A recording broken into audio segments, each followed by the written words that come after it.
2, 3, fire!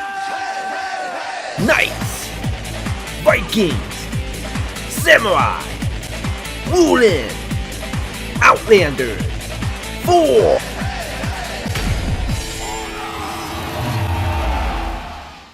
It kind of reminds me of you know, in year 4, season 1, no, not season 1, season 2 of Honor, when the Warmonger was, you know, was making her debut, and after that, you saw that in the short match, everybody was basically dead. Oh no, Raphael. Why? Oh no, I thought you were happy to see me. The wrong name popped into my head, and I was like, nope, we're not doing that. So, welcome, Raphael. I believe this is your first time on the Den. It is indeed. I'm really happy to be here. And I am too. Sorry about the we are missing Leonardo, Michelangelo, and Donatello. So, we're missing 3. So available on we July got one 27th, of the Ninja Turtles. Will be the new Raphael. Ocelotl hero, and then 2 weeks that'll be for Cold Hard Cash, and then 2 weeks later available for Steel, the Riddle of Steel. But we've got a lot of details to get. Trying through, to do a with Schwarzenegger impression. All the things like for the hero. So why don't we jump into that with you, Stefan? Why don't you give us a quick rundown? Stefan! Super hyped to talk about the Ocelotl. Ocelotl. It's a new. They keep mispronouncing his name. Bringing a new hero to the battle finally. Outlander. What I love about them is they bring 2 new things to the battlefield every time. First is a new culture. We've started to see that at the start of the season, and I think Ian will talk more about that and others throughout the show. So I won't spend too much time on that. But Aztec for the first time, yes, awesome. And then second thing that the Outlanders bring is a new gameplay aspect. And we're going to see that later in the show. Yes, exactly. More detailed explanation. But I know a lot of people are freaking excited because they're finally getting an Aztec hero that they've been asking for a long time. Look at that! And you're going to see that reflected in the sneaky stocky. Maybe a little bit.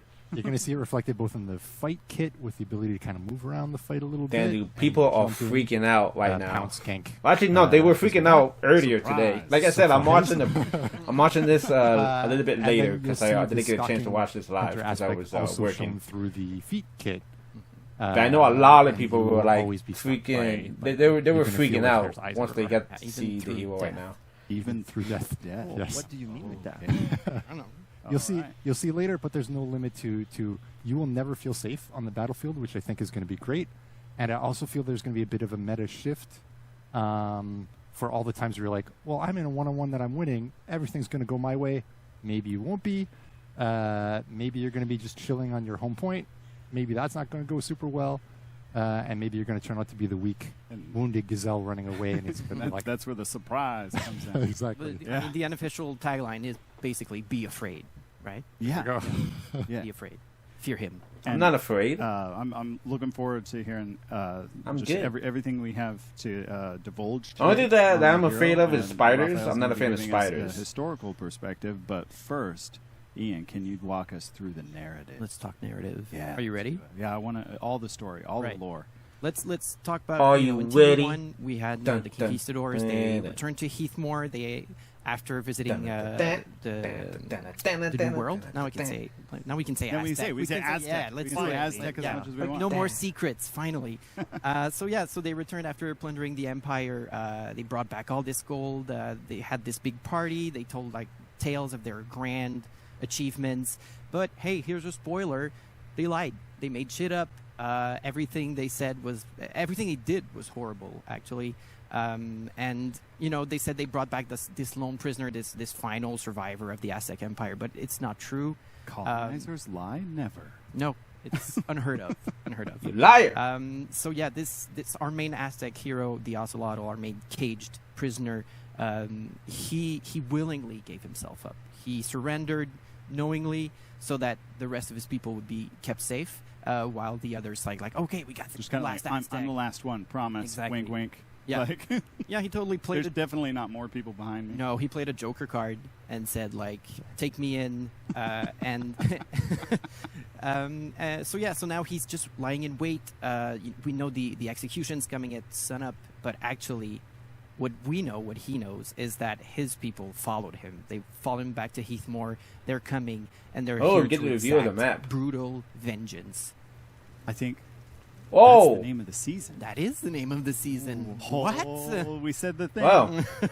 Somebody got eaten by a It's not snake. confidence, simply putting Jesus. your life into the hands of your friends, and oh yeah, they'll be there. Wait, did we get to see the jaguar that was in the cage? It's the Oh no. Ocelotl. Yeah. They're everywhere. It's cool like that. And I think there's a lot of that narrative that's been Oh, I baked see the into pig map head. realization as well. So what are some things? And that no, players it's can not look Pighead for? from Absolutely. Saw, if While you're anybody's playing, wondering about that. Keep an eye out. I'm We talking have about a lot the of dead pig head that was on conquistadors. the It's on the some feast table. gruesome, some, not to say not gruesome, but also slightly Quite the comical. ship is on fire. Let's say that. You might. Pretty sure I saw someone inside a snack. There is a snake. There's a guy leaking from the chain right there. You So Oh Probably god! should. Oh, I didn't even notice that. That's not a good thing. I was looking for the Don't be freaking used jaguar. Yeah. so yeah, there's plenty more. Just keep an eye out because we're telling the story of the Ocelotl who arrived in Heathmore, and they're Yeah, leaving somebody got the- eaten by a snake, but what happened to the Well, jaguar? they should. as well. Where'd They the should. jaguar go?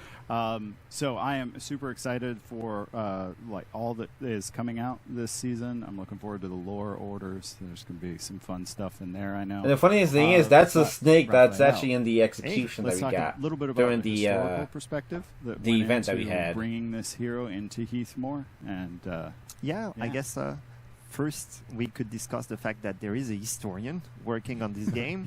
Samurai and Viking game.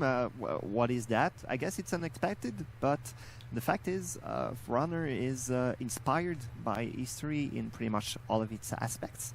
How our heroes look, how they sound, how they fight, why they fight. It's not that we are an historical game. We don't try to be historical.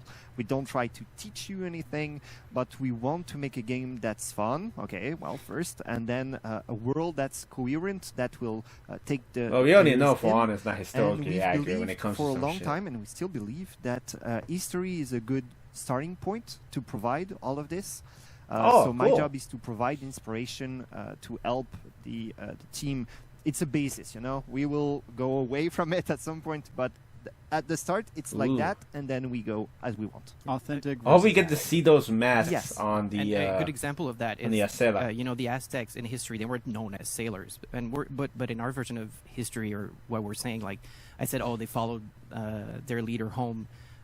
Because in our version, after the cataclysm, they traded with pirates. The Aztec picked up on they picked up on some sailing, so that's why they were able to get to Heathmore. Just like, hey basically. Jack, I've got this gold. You want to teach me how to build a ship?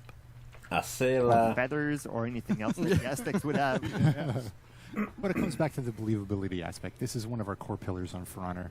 We want, to be divergent in terms of history, but we want you to be immersed and feel the same feel as like the knight that would hold a sword. You want the sword to be recognizable, feel the same way, your opponents to look the same way, and now with the Aztec, the war club and the spear, to give that authentic feeling, believable. Come feeling. back to that like key moment of like feel every blow, every block, like all that.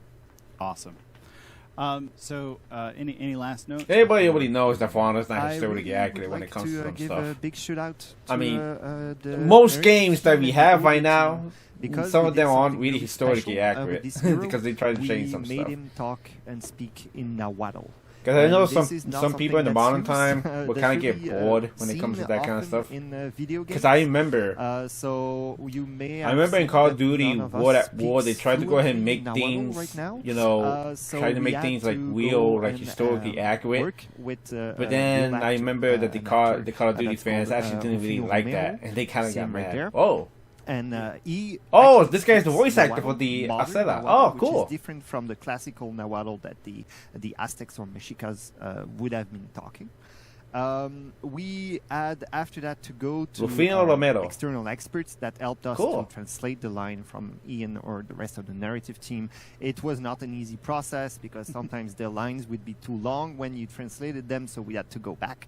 But in the end, it works, and I'm really, really proud. That I kind we of did wish that they would have effort. done that. The same It's, thing yeah, it's one with of the Magi big and the aspects, Aphila. that you'll I wish be we enjoying got in the to game, see I guess, their and that will voice bring actors. you once again into the world Actually, of Honor. I love. I Rafino's remember work. when Just, the and Magi great- was yeah, being just shown. so- We got the yeah, teaser so for him. humble and just really great. Somebody He actually hated did look Greyline. did He look hated up Greyline. what Yeah. the He's what the the voice Ocelotl. actor Yeah. looked like in real life. I got it. All right, so for those of you at home, thank you. Yeah, I remember Stephanie somebody actually and- did look and up Raphael. Always a pleasure. who was the voice actor of the Magi. But And, we've got yeah, he more, looked kinda the cool. artistic He had a direction. First, nice quick voice. mention, we will have an event pass. Yeah, but we didn't actually for get them. the Whoa! Ocelot. That'll The start event July hunt 27th to go through of the August Ocelot. 17th. So some of the things you can earn here, we've got the So we got the event Tenochtitlan, weapon. I mean, not weapons. outfit, Actually, do we get event weapons? No, I coming don't at think you, so. as well as we've got the Light of Tenochtitlan ornament. we got the And, outfit, the right. We've got Ornament and the effect. Cool. So you can look for those. I like how they have the you tempo know, effect in the things background. That's really event nice. pass. And thank you again, all three of you, for joining me on this segment. Always. See you on the battlefield. On the Thanks, battlefield. thanks for having me on your couch and for getting my name. Yeah, So- Usual experience, I guess. I'm not gonna never live that down. That's gonna No. be awesome for me. But yeah, we'll be We right do know back. that historians typically forget all about history. Yeah, they never remember everything. No. No. But yeah, stick around because we've got artistic direction coming up next. Huh. Okay. Interesting. I thought they were gonna go ahead and talk about the event more.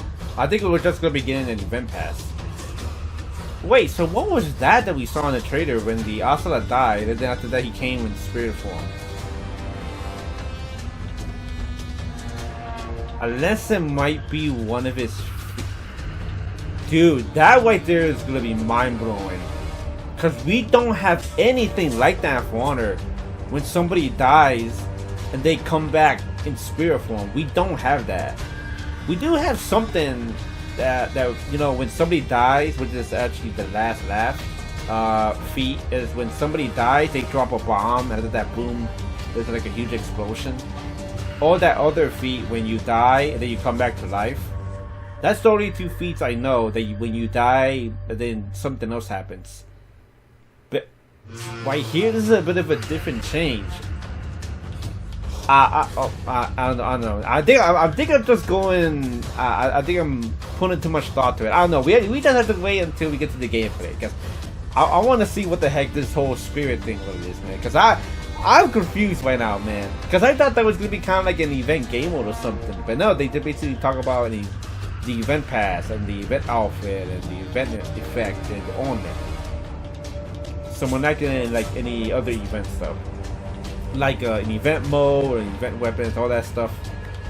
So I'm actually intrigued of what they're gonna be talking about. That I want to see what's the explanation for that spirit image that we saw right there in the trailer for the Ocelotl.